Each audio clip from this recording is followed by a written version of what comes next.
He wore glasses, took the same bus home every evening, and lived in a modest house on the outskirts of Buenos Aires. Neighbors described him as polite and quiet, but they had no idea who they were passing on the street each night. This man knew exactly how many people could be processed in a single day. He took pride in how efficiently the system ran. He did not shout, he gave no orders, he held no weapon. He simply signed papers and believed he was doing the right thing. The hunt for him lasted 15 years.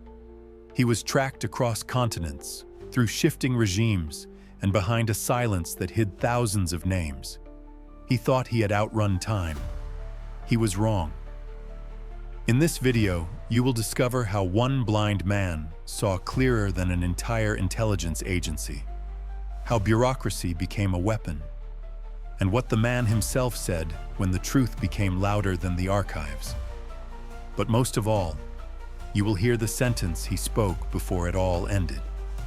And once you hear it, you will never forget it. When the smoke cleared over Berlin in spring 1945, something peculiar happened. While Allied forces celebrated victory, a different kind of war was just beginning. Not fought with tanks or planes, but with documents, false identities, and carefully orchestrated disappearances. The Nazi leadership didn't simply surrender. They scattered. Some faced the gallows at Nuremberg. Others took their own lives rather than face judgment. But a select few had prepared for this moment years in advance. They had built escape routes, cultivated allies, and crafted new identities. Among them was a man whose bureaucratic efficiency had orchestrated unimaginable suffering. Adolf Eichmann possessed two qualities that made him invaluable to the Nazi machine: an obsessive attention to detail and a cold indifference to human life. While his superiors debated policy, Eichmann solved problems. How do you move millions of people across Europe? How do you coordinate rail schedules with camp capacities? How do you make mass elimination feel like administrative routine? He turned genocide into a logistics exercise. When American forces captured him in 1945, they had no idea who sat before them. Otto Eichmann, he claimed, a minor SS officer. The interrogators filed their paperwork and moved on to bigger fish. But Eichmann understood something his captors didn't. In the chaos of post-war Europe, identity was fluid.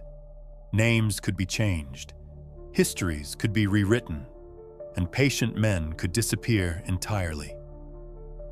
One February night in 1946, he simply walked away from the prisoner camp, into the darkness, into legend.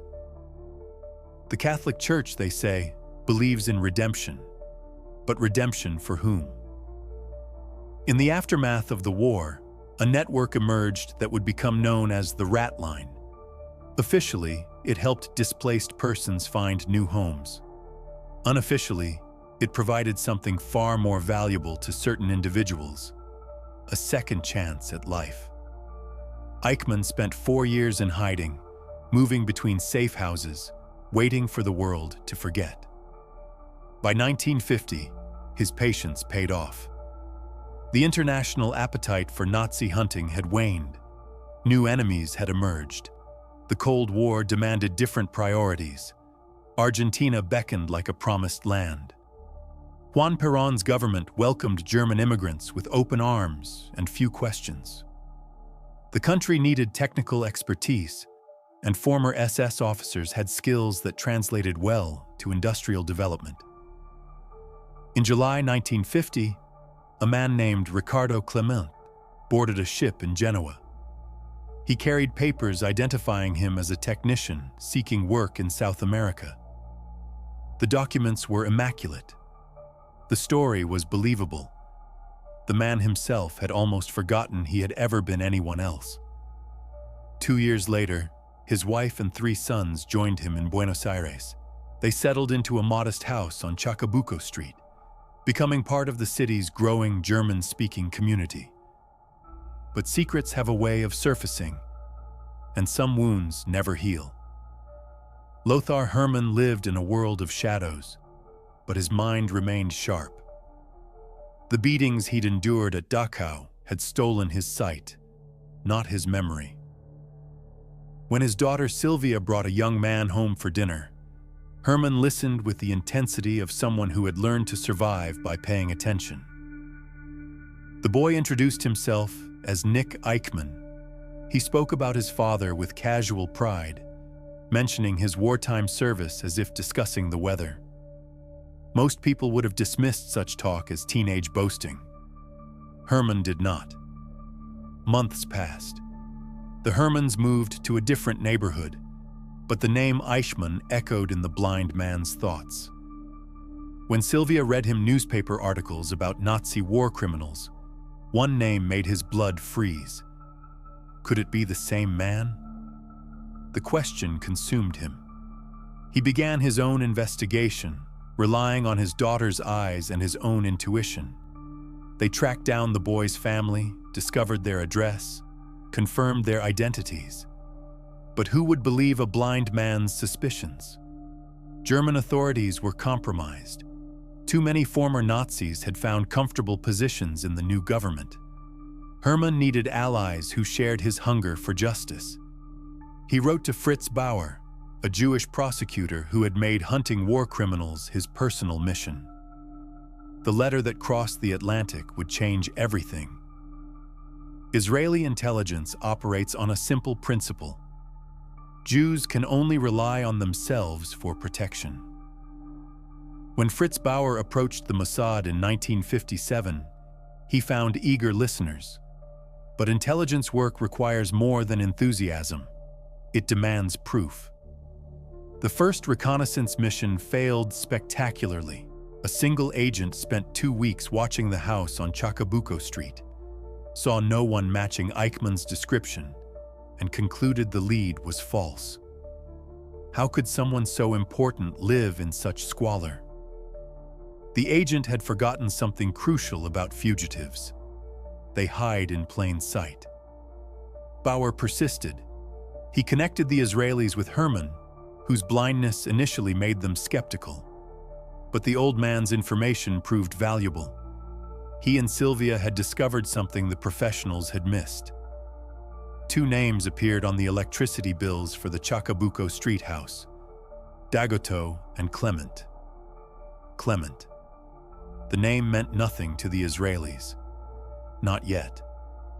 But in late 1959, Bauer received intelligence that changed the entire operation. A German businessman in Buenos Aires had worked briefly with someone he suspected was Eichmann. The man had provided details that only someone with intimate knowledge could know. The businessman's information included a crucial detail. The fugitive was living under the identity of Ricardo Clement. Suddenly, the electricity bills made sense. Zwei Aharoni stepped off the plane in Buenos Aires carrying a burden heavier than his luggage. The Mossad had tasked him with answering a single question. Was Ricardo Clement really Adolf Eichmann? The stakes couldn't be higher. If they were wrong, Israel would face international embarrassment.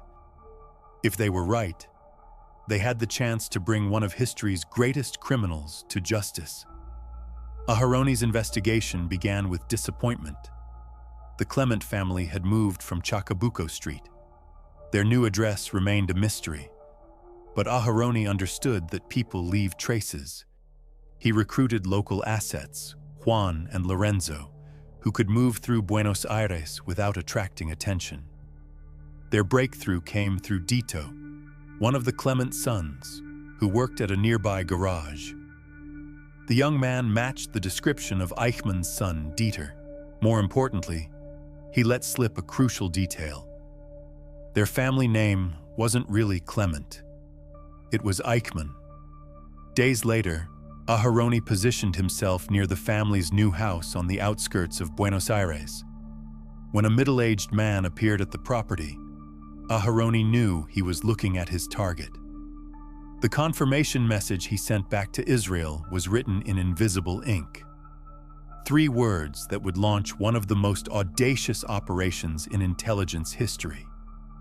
Subject positively identified. Isser Harel assembled his team like a conductor choosing musicians for a symphony. Each member possessed specific skills essential to the mission's success: a lockpicker, a forger, a doctor, a linguist, and survivors. Men who had personal reasons to want Eichmann brought to justice. The operation faced unprecedented challenges. They needed to capture Eichmann without alerting Argentine authorities, hold him without being discovered, extract him from the country without triggering an international incident, and they needed to do it legally. The Mossad's lawyers had been clear. Ideally, Eichmann would agree to return to Israel voluntarily. That way, his eventual trial couldn't be dismissed as the result of coercion. But first, they had to catch him. The team arrived in Buenos Aires through circuitous routes, using false passports and cover identities. They rented safe houses, acquired vehicles, and began surveillance of the Garibaldi Street residence. Eichmann, they discovered, was a creature of habit. Every weekday, he returned from work on the same bus, disembarking at 7:40 p.m. sharp. The routine that had kept him safe for years would become his downfall. The plan was elegant in its simplicity. They would intercept him during the short walk from the bus stop to his house. A brief conversation, a helpful offer, a quick ride to somewhere private.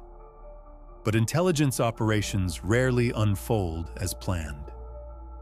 May 11th, 1960, 15 years to the day since Nazi Germany's surrender. The capture team positioned themselves along Garibaldi Street as evening shadows lengthened. They had rehearsed every detail, planned for every contingency. Now they waited. 7:35 p.m., the first bus approached. Headlights swept across the street as the vehicle slowed to a stop. No one got off. 7:40 p.m. came and went. The team exchanged nervous glances. Had Eichmann somehow sensed danger? Had their surveillance been detected? Rafi Eitan made a command decision. They would wait. At 8:05 p.m., another bus rumbled down the street. A solitary figure stepped off, turned toward Garibaldi Street, and began walking home. The man wore wire-rimmed glasses and carried a briefcase. He moved with the tired gait of someone ending another mundane day at the office. He had no idea that his 15-year performance was about to end. Un momentito, señor. 3 words in Spanish, a polite request for a moment of time. The man stopped, turned, and found himself face to face with his past. Within seconds, Adolf Eichmann was in custody. The safe house fell silent except for the sound of Eichmann's breathing. For hours, he said nothing. His captors began to worry that shock had rendered him catatonic. Then, in flawless German, he spoke. "My name is Adolf Eichmann." The words hung in the air like a confession 15 years in the making. The man who had spent decades hiding behind false identities had finally acknowledged who he really was. But the mission was far from over. Getting Eichmann to Israel required a cover story elaborate enough to fool Argentine authorities. Fortune smiled on the operation when Israel learned of an official delegation traveling to Buenos Aires for Argentina's independence celebration. The perfect cover, an El Al flight with legitimate diplomatic reasons for being in Argentine airspace. On May 22nd, the plane carrying Eichmann landed at Lod Airport.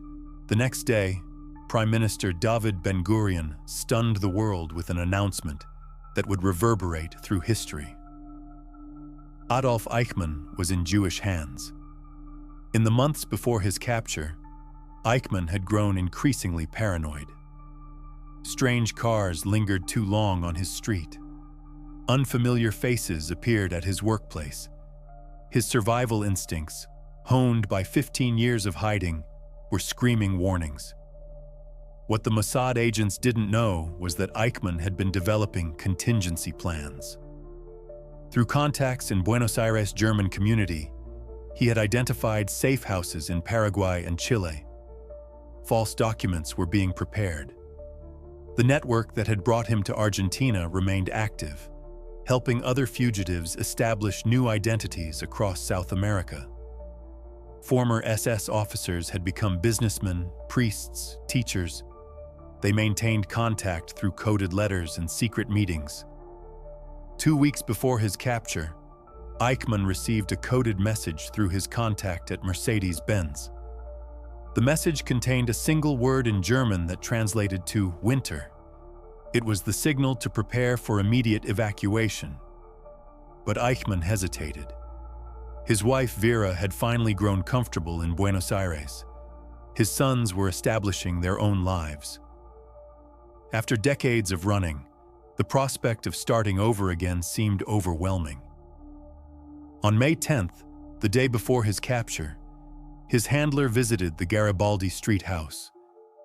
He found Eichmann in his garden, tending to vegetables with the methodical precision that had once organized mass deportations.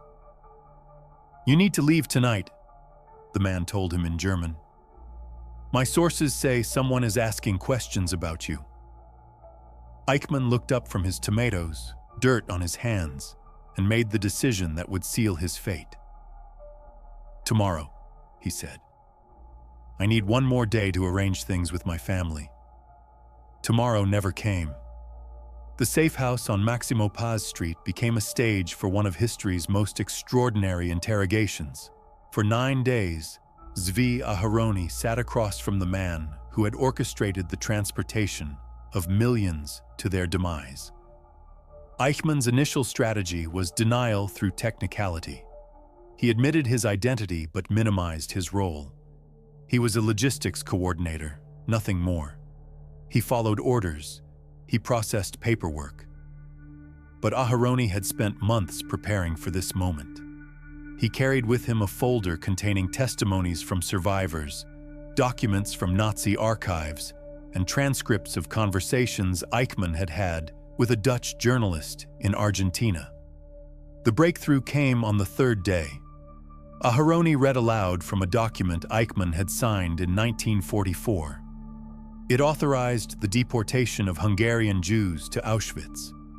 The signature was unmistakably his. "Do you remember this order?" Aharoni asked. Eichmann stared at the paper for a long moment. When he looked up, something had changed in his expression. "I remember efficiency," he said quietly. "I remember solving problems that others couldn't solve. I remember being good at my job." For the first time, the mask slipped. This wasn't the voice of a minor bureaucrat. This was the voice of a man who had taken pride in his work, regardless of its consequences. Over the following days, Eichmann spoke more freely. He discussed the logistics of genocide with the same tone others might use to describe organizing a business conference.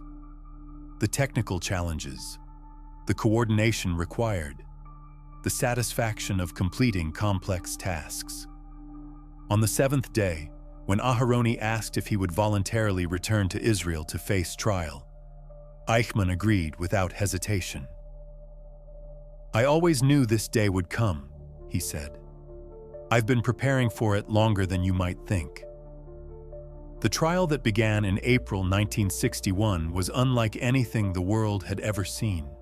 For the first time, Holocaust survivors spoke publicly about their experiences.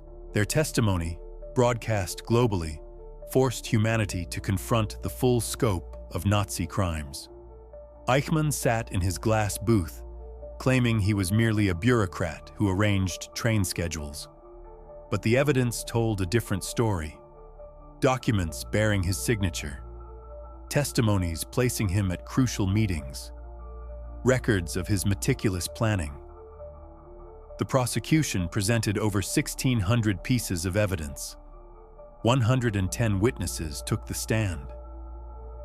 The world watched as the architect of genocide tried to minimize his role in history's darkest chapter. But some truths cannot be hidden behind bureaucratic language. The most damning evidence came from an unexpected source. Willem Sassen, a Dutch journalist living in Argentina, had recorded hundreds of hours of conversations with Eichmann in the late 1950s. In these recordings, Eichmann spoke candidly about his role in the final solution. "I was not just a receiver of orders," his voice crackled through the courtroom speakers. "I was an idealist. I believed in the work we were doing." The recordings revealed a man who took pride in his efficiency, who saw himself as a problem solver rather than a killer. But they also revealed something more disturbing.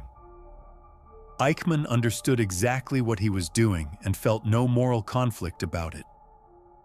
Defense attorney Robert Servatius argued that his client was a victim of circumstances, a man caught in the machinery of a totalitarian state.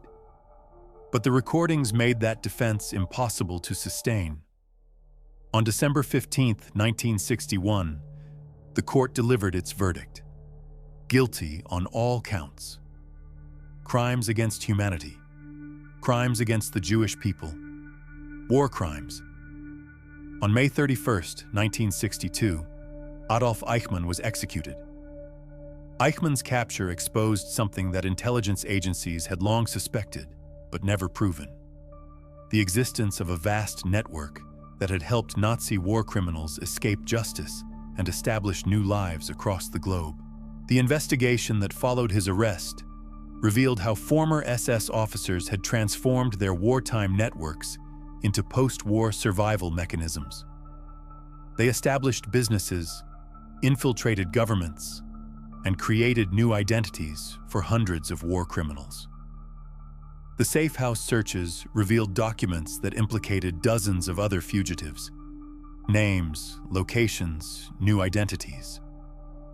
The Mossad shared this intelligence with Nazi hunters around the world, triggering a new wave of investigations. But for every war criminal captured, 2 more seemed to slip away. The network had learned from Eichmann's mistakes. They developed new protocols, better security measures, more sophisticated cover stories. Some fugitives underwent plastic surgery to change their appearance. Others adopted the identities of men who had disappeared in the war. A few even infiltrated Jewish communities, hiding in plain sight among the very people they had once persecuted. The hunt that began with one blind man's suspicions had revealed a shadow world that would take decades to fully understand. And in that world, Adolf Eichmann had been just one ghost among many. The capture of Adolf Eichmann sent a message that would echo through the decades. No matter how far war criminals fled, no matter how long they hid, justice would find them.